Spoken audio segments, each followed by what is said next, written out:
Assalamualaikum warahmatullahi wabarakatuh. Perkenalkan, nama saya Andini Oktarianti, NIM 0547506002 dari Prodi Ilmu Pemerintahan UPBJJ Serang. Kali ini saya akan mengerjakan tugas 1 mata kuliah Pancasila yang bertemakan pelajaran dari sejarah Pancasila bagi generasi muda.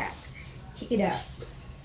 Pancasila tidak hadir begitu saja, melainkan melalui perjalanan sejarah yang panjang. Sejak sedang BPUPK, Piagam Jakarta hingga pengesahan Undang-Undang Dasar 1945. Para pendiri bangsa berjuang merumuskan dasar negara yang dapat menyatukan seluruh rakyat Indonesia. Perjalanan ini kemudian berlanjut dalam konteks sejarah bangsa dari masa ke masa, seperti awal kemerdekaan RIS, demokrasi terpimpin, Orde Baru, hingga reformasi. Perjalanan Pancasila dimulai pada tanggal 18 Agustus 1945, ketika PPKI menetapkan Undang-Undang Dasar 1945 dan Pancasila sebagai dasar negara pada masa awal kemerdekaan.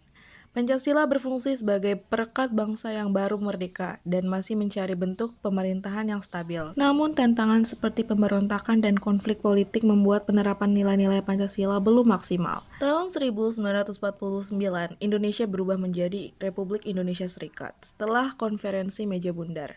Walaupun bentuk negaranya berbeda, nilai-nilai Pancasila tetap hidup dalam semangat persatuan dan keadilan. Tak lama kemudian, pada tahun 1950, Indonesia kembali menjadi negara kesatuan dan menegaskan kembali Pancasila sebagai dasar negara.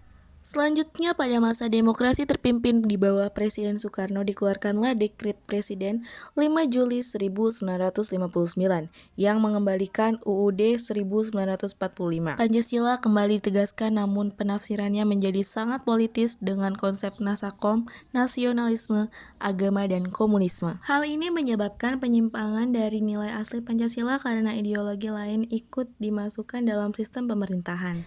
Kemudian, pada masa Orde Baru, Pancasila dijadikan ideologi tunggal melalui program P4, Pedoman, Penghayatan, dan Pengamalan Pancasila. Pemerintahan berusaha menanamkan nilai-nilai Pancasila kepada masyarakat. Namun, dalam praktiknya Pancasila sering digunakan sebagai alat legitimasi politik untuk mempertahankan kekuasaan dan mengekang kebebasan rakyat. Tahun 1998, lahirlah era reformasi yang membawa semangat demokrasi dan kebebasan Pancasila, dikembalikan ke perannya yang sejati sebagai dasar moral dan panduan etika kebangsaan. Kini generasi muda diharapkan mampu menghidupkan nilai-nilai Pancasila dalam kehidupan digital, sosial, dan politik secara terbuka dan inklusif. Dari perjalanan sejarah itu kita belajar bahwa Pancasila bukan sekadar simbol tetapi roh dari kebangsaan Indonesia. Sebagai generasi muda, kita harus menjaga persatuan, menghormati perbedaan, dan mengamalkan nilai-nilai kemanusiaan dalam kehidupan sehari-hari. Dengan begitu, semangat Pancasila akan tetap hidup untuk mewujudkan Indonesia yang damai, adil, dan sejahtera. Baik, itu saja penyampaian dari materi tugas 1 saya.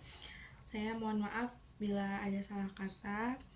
Wabillahi taufiq wal hidayah. Wassalamualaikum warahmatullahi wabarakatuh.